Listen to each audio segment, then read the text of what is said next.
ഇന്ന് തന്നെ ഡൗൺലോഡ് ചെയ്യൂ. കാണൂ നിങ്ങളുടെ ഫേവറേറ്റ് ഷോസ്. കാശ് വാങ്ങി തെറ്റ് ചെയ്തവരെ രക്ഷിക്കുന്ന രീതിയിലേക്ക് കേസ് എഴുതുന്നത് ജയശ്രീയെ പോലെ കൈക്കൂലിക്കാരെ പോലീസുകാരാ.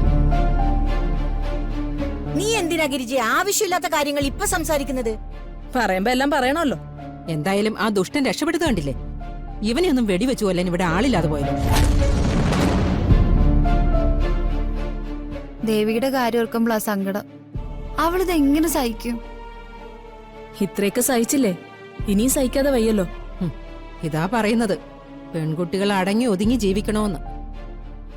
സിനിമയില് കാണിക്കുന്നത് കണ്ടും ഫോണിലെ വീഡിയോയില് ഓരോരുത്തർ പറയുന്നത് കേട്ടും ആണുങ്ങളുടെ തലയിൽ കയറാനും തെറ്റ് കാണുമ്പോ എതിർക്കാനും ഒക്കെ പോയാല് അവസാനം ഇങ്ങനെയുള്ള കുഴപ്പങ്ങളൊക്കെ ഉണ്ടാവും. അമ്മ എന്തേ ഈ പറയുന്നത്?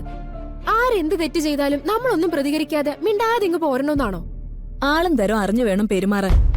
അല്ലാതെ വെറുതെ പ്രതികരിച്ചാ നാത്തൂൻ പറഞ്ഞ പോലെ ഇത്തരം കുഴപ്പങ്ങൾ ചെന്ന് ചാടും. അങ്ങനെ പറയുന്നത് ശരിയല്ല. നമ്മളെ മക്കളോട് ഇവരിങ്ങനെയൊക്കെ ചെയ്തിരുന്നെങ്കിലേ നമ്മൾ പ്രതികരിക്കില്ലേ? ജയശ്രീ ഇപ്പൊ ഉണ്ടായിരുന്നെങ്കിലേ കള്ളക്കേസ് കുടുക്കി അവനൊക്കെ കൊന്നു തള്ളിയനെ.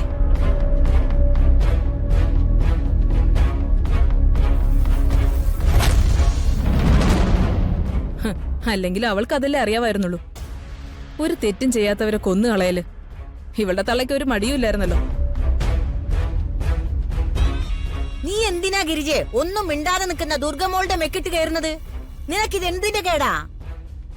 ഇവളൊന്നും അറിയാത്ത പാവത്തെ പോലെ ഇവിടെ നിൽക്കുന്നത് എന്തിനാന്ന് അമ്മ വിചാരിക്കുന്നത്? ഞാനൊന്നും വിചാരിച്ചിട്ടില്ല. എന്നാ ഞാൻ പറയാം.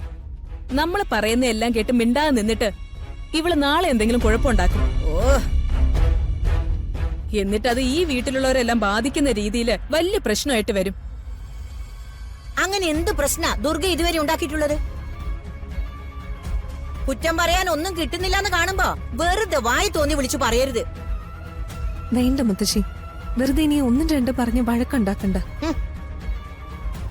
പാവ ദേവികയുടെ കാര്യം ഓർക്കുമ്പോ നല്ല സങ്കടമുണ്ട്. അഞ്ജുവിന്റെ ഏറ്റവും അടുത്ത കൂട്ടുകാരിയല്ലേ, അതിന്റെ സങ്കടം അഞ്ജുവിനും ഉണ്ടാവും. ഈ സമയത്ത് വെറുതെ ആവശ്യമില്ലാത്ത കാര്യങ്ങളൊക്കെ സംസാരിച്ച് ടെൻഷൻ കൂട്ടണ്ട.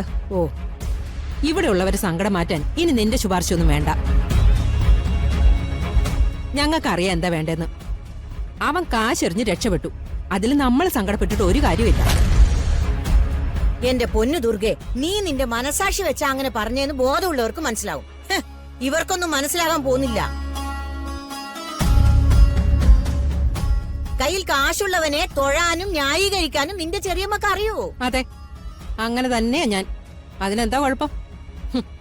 ഇത്രയും വലിയ തെറ്റ് ചെയ്തിട്ടും കാശുള്ളതുകൊണ്ടാണല്ലോ അവൻ രക്ഷപ്പെട്ടത്. അതെന്താ പറയാത്തെ? ഒരു മുൻകൂർ ജാമ്യം കിട്ടിയാലേ അതെല്ലാത്തിന്റെ അവസാനാണെന്നാണോ നീ വിചാരിച്ചിരിക്കുന്നത്? എന്നാ അത് അങ്ങനെയല്ല. ഈ പ്രപഞ്ചം നിറഞ്ഞു നിൽക്കുന്ന ഒരു ശക്തിയുണ്ട്. സൃഷ്ടിയും സ്ഥിതിയും സംഹാരവും എല്ലാം ആ ശക്തിയിൽ തന്നെ നടക്കുന്നത്. അല്ലാതെ കാശിന്റെ ബലം നോക്കി ന്യായവും നീതിയും ഒന്നും അവിടെ മാറി മറയില്ല.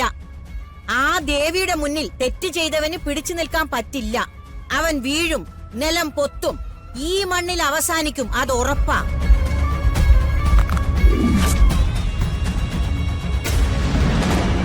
ദേവി, അമ്മേ, മഹാമായേ, അവനെ വെറുതെ വിടരുതേ. എല്ലാവർക്കും ഒരു പാടാകുന്നത് പോലെ അവനെ ശിക്ഷിക്കണേ ഭഗവാനേ.